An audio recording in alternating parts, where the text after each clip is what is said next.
So here's the advice I had for Luana. Big truck. Big noisy truck. All right, so we're gonna try taping this anyway after this truck goes by, so we'll wait. So Luana from South Carolina asked us a question on our live chat on crawlspaceninja.com the other day, and she was wanting to know why she's getting conflicting information from crawlspace companies in her area.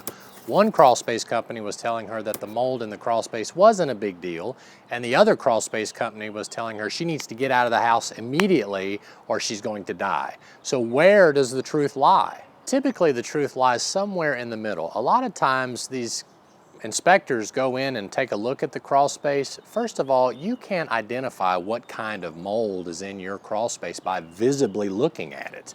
They're called microbiologists. They're really smart people that go to college for a long period of time in order to look mold up under a microscope so they can tell you what kind of mold you have and how much. So don't trust an inspector to identify all the molds that are out there. Now, typically in crawl spaces, we find about 3 or 4 different kinds of molds. You'll find Stachybotrys sometimes, which is also referred to as black mold.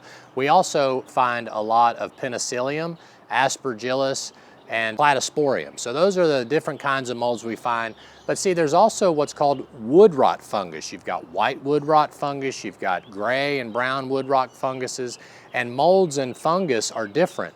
Mold is typically harmful to humans, while wood rot fungus is eating away at the floor joists and the subfloor, and they can live together, but most of the time one is doing damage to the foundation while the other could be doing harm to you. I get asked all the time, what is the health ramification of not addressing a mold problem? Here's the thing, I am not a doctor, so what you have to do is if you think you're exposed to mold, call your physician, find out what's going on, do some research. There's a great book called Black Mold Syndrome that you could check out. It has a lot of great information in there, but don't get too panicky until you find out, first of all, what kind of mold it is and how much. And then if you have serious health issues that you feel might be related to that, be sure to speak to your physician or your ear, nose, and throat doctor about those issues. So here's the advice I had for Luana. Get a do-it-yourself mold test kit. Her husband was a mason, so it's something that she can handle or he can handle. Get a do-it-yourself mold test kit, go into the crawl space, take a surface sample of the mold, send it off to these smart microbiologists, let them test it, see what they got, how much, and then you've got something that arms yourself to talk to the mold professional, the crawl space professional, and make sure that you know what kind of mold you got and how much there is present.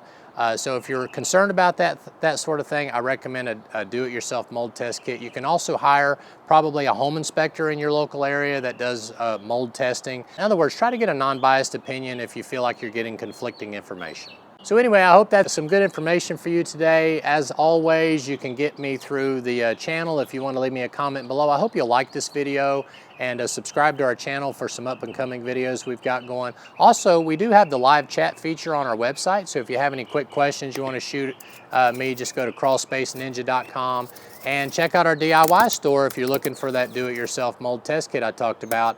It's available there and we'll get it shipped out to you. The price on that includes the lab fee and also shipping both ways. So hope this was some good information and make it a blessed day. See you later.